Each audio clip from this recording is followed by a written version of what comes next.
జై శ్రీరామ్. భగవద్గీత శ్లోకం చెప్పే ముందు ఒక విషయం చెప్పదలుచుకున్నానమ్మా. మొన్న గణపతి సచ్చిదానంద స్వామి వారు ఒక వీడియోలో భగవద్గీత ఏ ఇంట్లో ఒక పిల్లవాడో ఒక పెద్దవాడో చదివితే 7 తరాల వారి పాపాలు కుటుంబంలో వాళ్ళవి నశిస్తాయట. అందుకని భగవద్గీత తప్పకుండా చదవండి, చదివించండి.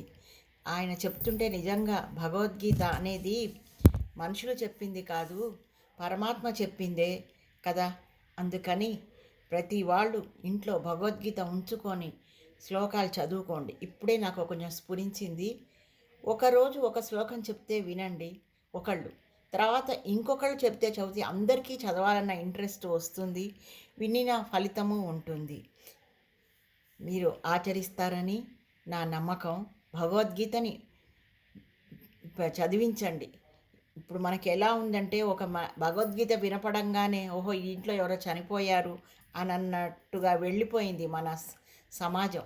హైందవ సమాజాన్ని పునరుద్ధరించడానికే భగవద్గీత మనం ఎంత ముందుకు తీసుకెళ్లాలో మన ప్రయత్నం మనం చేయాలి.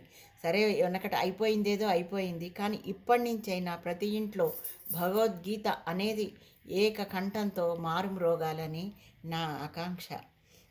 సరే అండి, ఇంకా ఇవాళ భగవద్గీత శ్లోకం.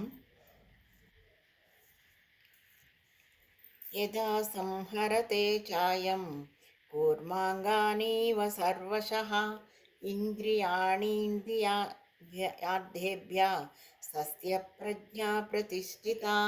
తాబేలు తన అవయవాలని ఏదైనా కొంచెం తనకి ప్రమాదం పొంచి ఉంచితే తను ముడుచుకుంటుందట.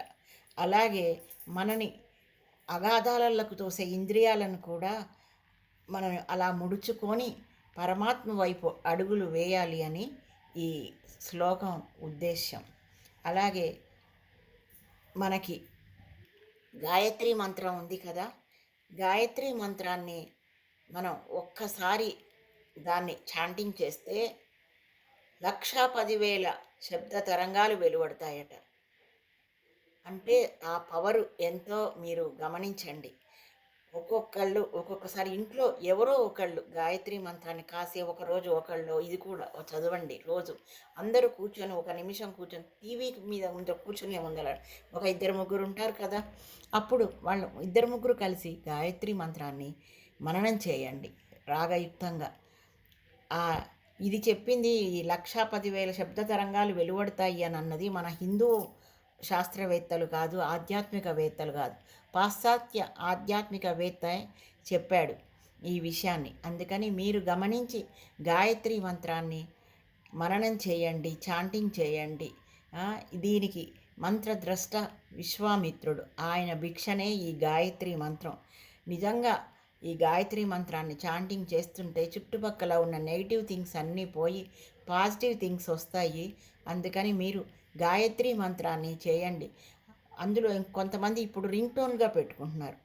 కాల్ రాగానే అది కట్ చేసేసి మాట్లాడుతున్నారు. దయచేసి రింగ్ టోన్లుగా మాత్రం గాయత్రి మంత్రాన్ని పెట్టకండి.